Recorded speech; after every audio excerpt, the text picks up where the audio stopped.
Hello everyone, welcome to Zhongnanhai. Today we will be talking about the two secrets of Hua Guofeng. Before we start, please don't forget to like, follow, and subscribe to us. The two whenever it comes to of Hua Guofeng are not something new to the older Chinese people. In 1976, upon the death, the tyranny of CCP Mao Zedong had no choice but to hand over the power he had kept all by means to Hua Guofeng. Mao thought that Hua was loyal to him and Hua fulfilled his expectation. In addition to offering the two whenever it comes to and continuing to follow Mao's policy and instructions, Hua Guofeng also spent a huge amount of money to build Mao's tomb in Tiananmen Square. Why was Hua Guofeng so loyal to Mao? Why did Mao, who was too suspicious to find a proper successor, only say to Hua Guofeng that "I don't worry about your work"? Where did the trust and loyalty between them come from? This should perhaps start from the origin of Hua Guofeng that the Chinese Communist Party has been trying to cover up. According to an article in Hong Kong's Open magazine, Hua Guofeng was the eldest son of Mao. In 1920, Mao met and lived with a woman named Yao while in Changsha. In 1921, Yao gave birth to Hua Guofeng. 2 years later, Yao died of illness. After that, Mao asked relatives to raise Hua Guofeng and let him take the adopted family's name of Hua, named Hua Guangzu. After the victory of the Second Sino-Japanese War, the name was changed to Hua Chenwu. During the Civil War, Hua's name changed to Hua Guofeng. With Mao's help, Hua's career had no difficulties. In February 1949, after the second plenary session of the 7th CCP Central Committee, Zhongnanhai proposed in the Politburo meeting that Hua Guofeng, the county secretary of Jiaochen County in Shaanxi Province, should be transferred to the military administration of Beijing. Mao did not give his consent due to certain considerations.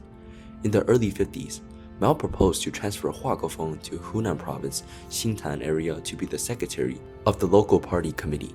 That province was Mao's hometown. Mao stayed in or passed by Hunan 9 times. Every time, he would ask the local government to arrange a meeting with Hua Guofeng. He also asked the local officials Tao Zu and Zhang Pinhua to take care of Hua Guofeng. In the early 1960s, Hua Guofeng was promoted to Minister of Culture and Education, Minister of United Front Work, and Secretary of the Hunan Provincial Committee. In the spring of 1966, under Mao's consent, Zhou Enlai, Kang Sheng, and Wang Dongxing had a confessional talk with Hua Guofeng in Beijing about his origin. At this time, Hua knew that he was Mao's eldest son. In 1968, Hua Guofeng became the senior secretary of the Hunan Provincial Committee and head of the Provincial Revolutionary Committee. Whenever Mao returned to Hunan, Hua Guofeng accompanied him. In addition, Hua Guofeng went to Beijing 2 or 3 times a year on the pretext of reporting directly to Mao on the work of Hunan Province. And after the Linbiao incident in 1971, Mao transferred Hua Guofeng to Beijing as a member of the Politburo, Vice Premier and Prime Minister of Public Security, and asked him to attend the Politburo Standing Committee meetings. After the death of Mao Zedong, Hua Guofeng followed the advice of Communist Marshal Ye Jianying and staged a coup to arrest the Gang of Four.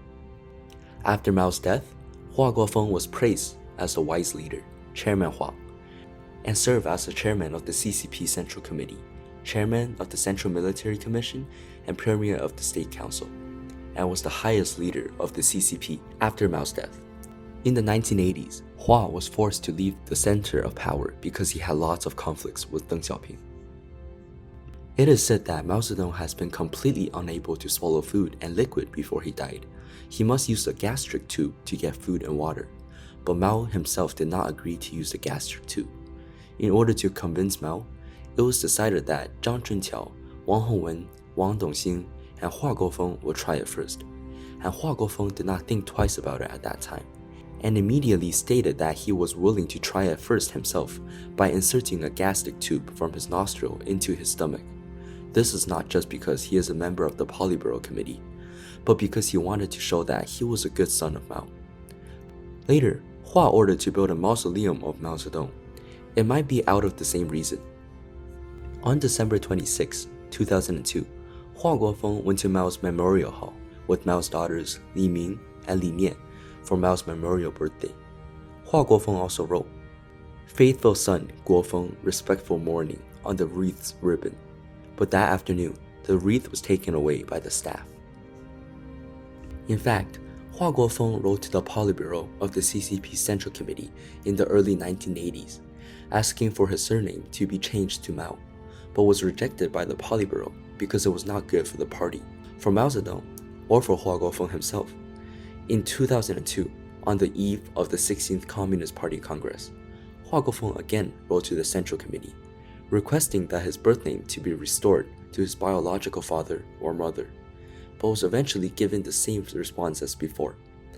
The reason was to maintain Mao's reputation and the influence of the party. However, this time, he was allowed to return to Hunan Province, Xingtan County to retire. Hua spent the rest of his life in Hunan after that. Another secret about Hua Guofeng that the Chinese Communist Party has been covering up is that he has long since quit the Chinese Communist Party. Back in 2001, the Japanese newspaper, the Shami Shibum, exposed the news that Hua Guofeng has quit the party. According to a foreign news report, Hu Jintao hosted a special meeting on Hua Guofeng's request to resign from the party. At the meeting, Hua Guofeng firmly stated his attitude and even said, "What is the difference between the Communist Party now and the Kuomintang of the past?" This remark made Hu Jintao very embarrassed. In addition, in public, Chinese Communist Party officials has been silent about Hua Guofeng's resignation from the party, but have not dared to publicly deny it. At a press conference of the Ministry of Foreign Affairs on November 6 of that year, a Japanese journalist asked Zhu Bangzhao, a spokesman for the Chinese Foreign Ministry, that Hua Guofeng asked to resign from the party. Zhu Bangzhao said, "This question is not within the scope of my answer. Don't ask such questions at the Foreign Ministry press conference in the future." A media analysis at that time said that Zhu's reply was an indication that the incident was not a rumor. In 2005, several media outlets reported that Hua Guofeng has submitted his resignation to Hu Jintao because CCP has betrayed the legitimate rights of peasants and workers with lots of corruptions. The media also reported that those who followed Hua Guofeng in submitting his resignation report included the former director of Hua Guofeng's office, Hua Guofeng's confidential secretary, his old security guard, and his full-time driver. This is actually a collective resignation of a party branch. According to the information from the authorities, since the first plenary session of the 15th CPC Central Committee in 2000, Hua Guofeng, who was a member of the Central Committee, took leave every time with the excuse of health issue and did not attend any of the plenary sessions of the Central Committee or any of the central work meetings until his death on August 20, 2008. From the two major secrets that the Chinese Communist Party has covered up about Hua Guofeng, we can see that the party only cares about its own interest, and its ultimate goal in covering up is to keep us from knowing the truth. Unfortunately, there are no permanent secrets in this world, and even if the cover-up is tight, sooner or later it will come out to the world and become known by public. That's it for today. Thank you all for watching. If you like our channel, please don't forget to like, follow, and subscribe. And we'll see you next time on Zoom in China.